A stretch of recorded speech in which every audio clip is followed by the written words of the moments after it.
Hello everyone. आज अपन surface tension के topic को फर्दर एक्सप्लोर करेंगे। आज की प्रॉब्लम रशियन बुक सवचेंको से ली गई है।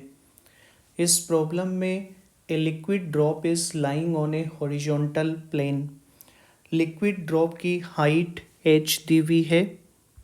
ये हाइट है h। लिक्विड ड्रॉप के अपर पॉइंट पे इसका radius of curvature capital R दिया हुआ है। ये रेडियस ऑफ कर्वेचर है। लिक्विड ड्रॉप का हॉरिजॉन्टल प्लेन के साथ जो कॉन्टैक्ट एरिया है, उस कॉन्टैक्ट एरिया का रेडियस ऑफ कर्वेचर अपने को दिया हुआ है स्मॉल r। अपने को लिक्विड ड्रॉप का मास पता करना है। लिक्विड की डेंसिटी रो दी हुई है और इसका सरफेस टेंशन सिग्मा है। तो चलिए अपन इसका मास निकालते हैं। सबसे पहले अपन लिक्विड ड्रॉप का फ्री बॉडी डायग्राम बना लेते हैं।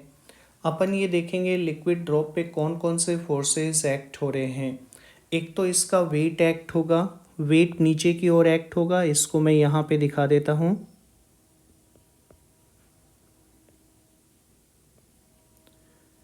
वेट होगा mg के बराबर, जहाँ पे m mass of the drop है, g ग्रेविटेशनल एक्सेलरेशन है। एक हॉरिजॉन्टल प्लेन की वजह से लिक्विड ड्रॉप पे ऊपर की ओर पुश फोर्स लगेगा। ये पुश फोर्स पता करने के लिए अपन हॉरिजॉन्टल प्लेन के जस्ट ऊपर लिक्विड का प्रेशर पता कर लेते हैं।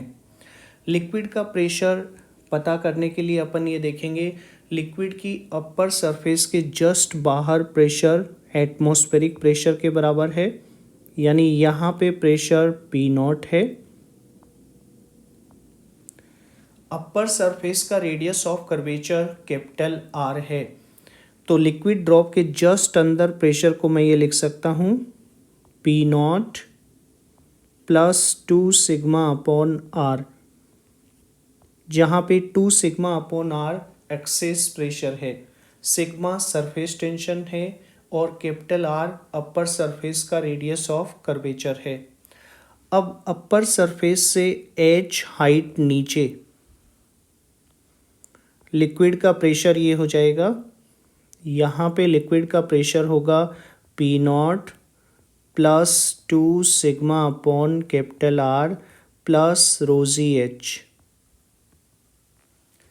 इस प्रेशर की वजह से लिक्विड हॉरिजॉन्टल सरफेस के ऊपर नीचे की ओर पुश फोर्स लगाएगा।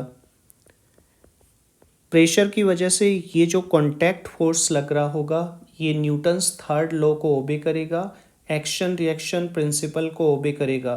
तो जितना force liquid drop horizontal plane पे लगाएगी, उतना ही force horizontal plane liquid drop के ऊपर लगा रहा होगा। अपने को तो लिक्विड ड्रॉप के ऊपर जो फोर्स लग रहा है वही पता करना है। तो मैं यहाँ पे लिक्विड ड्रॉप पे फोर्स को ऊपर की ओर दिखा देता हूँ। ये फोर्स लग रहा होगा और इस फोर्स की वैल्यू होगी P0 + 2 sigma upon capital R plus ρgh into pi small r²। अब अपन ड्रॉप का हॉरिजॉन्टल प्लेन के साथ जो कॉन्टैक्ट एरिया है, उसके करस्पॉन्डिंग ड्रॉप की अपर सरफेस कंसिडर करते हैं। मैं एक इस टाइप का वर्टिकल सिलेंडर ड्रॉ कर लेता हूँ स्मॉल r रेडियस का।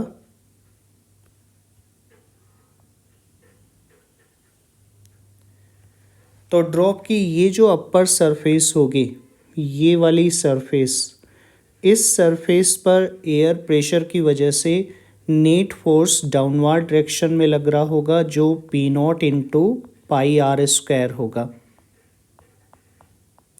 तो इस फोर्स को भी मैं यहाँ पे दिखा देता हूँ। ये फोर्स है आपका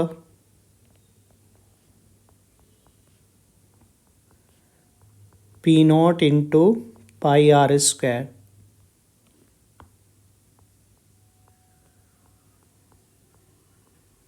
यहाँ पर देखिए, मैंने इधर वाली सरफेस पे प्रेशर कंसिडर नहीं किया है, प्रेशर की वजह से फोर्स कंसिडर नहीं किया है, क्योंकि यहाँ पे भी एयर है, यहाँ भी एयर है, तो एयर प्रेशर की वजह से जो फोर्स लगेगा वो कैंसिल आउट हो जाएगा। सिमिलरली यहाँ पे जो फोर्स लग रहा होगा वो यहाँ पे फोर्स से कैंसिल आउट हो जाएगा।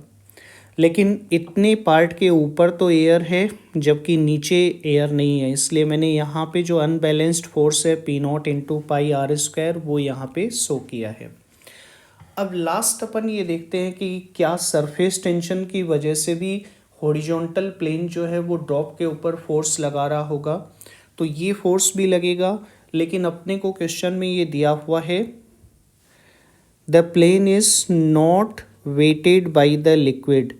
इसका मतलब लिक्विड का प्लेन के साथ कॉन्टैक्ट एंगल 180 डिग्री है, यानी ये जो आपका हॉरिजॉन्टल सरफेस है इसकी वजह से लिक्विड ड्रॉप पे जो फोर्स लग रहा होगा सरफेस टेंशन की वजह से, वो फोर्स इस टाइप से लग रहा होगा, सरफेस के पैरेलल लग रहा होगा, इसका वर्टिकल में कोई कंपोनेंट नहीं आएगा। तो वर्टिकल में यही फोर्सेस एक्ट हो रहे हैं जो मैंने यहाँ पे शो किए हैं। अब मैं फोर्स बैलेंस करता हूँ।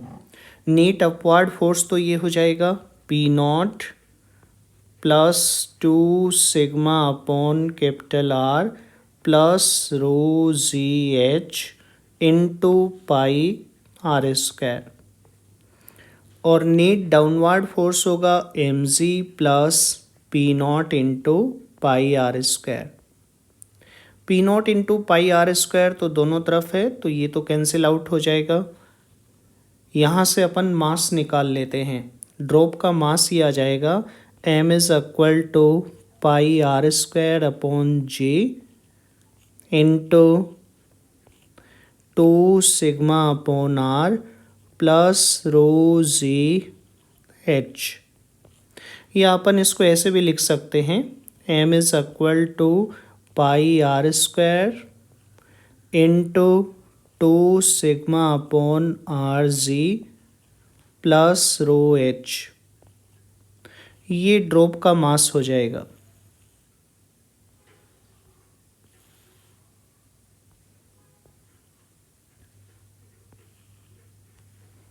तो ये अपना आंसर होगा।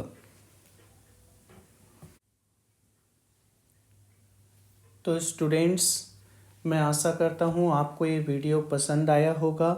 अगर आप जेईई एडवांस की प्रिपरेशन कर रहे हैं तो फिजिक्स एजुकेटर चैनल को ज़रूर सब्सक्राइब करें और इस वीडियो को लाइक और शेयर करना ना भूलें।